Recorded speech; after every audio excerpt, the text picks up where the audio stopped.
សពថ្ងៃខ្ញុំប្រកបរបរជាយោធាបងជាយោ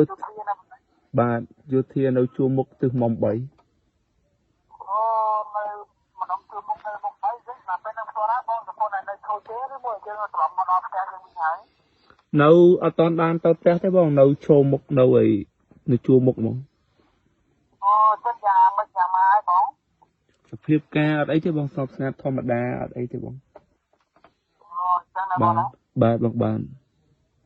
បាទគុណច្រើនទៅខាងខ្ញុំជួបពោជួបពោប្រកាន់បងប្រុសហ្នឹងបងប្រុសមានសុខភាពល្អកុំឲ្យស្ត្រីជាមានចូលក្នុងខ្លួនការបងព្រោះណាគឺពោឲ្យបងនឹងស្ត្រីចូលមកតែប្រហែលថ្ងៃកុំឲ្យនៅក្នុងបងណាបងណាបាទបងបាទហើយលេខប្អូនហ្នឹងត្រូវនឹងជាម៉េចបងត្រូវនឹងម៉េចប្អូនសួរបញ្ជាក់ម្ដងទៀតបងហើយបងហើយសូមគេលេខខាងខ្ញុំគេប្រាប់បងត្រង់តាមម្ដងណាបងណាបាទបងបាទ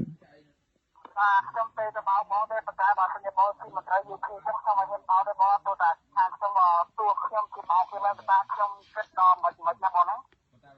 បាទបងបាទអញ្ចឹងបងអ្នកទេមករោបោកមែនបង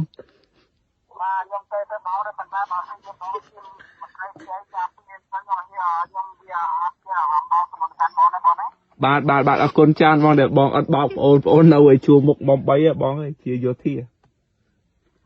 បាទគឺថាណាបងឥឡូវទៅធ្វើបងមានសុខភាពល្អណាបងណាបាទបងកុំបោកគេទៀតបងយើងសាខ្មែរដូចគ្នាណាបងខំរោ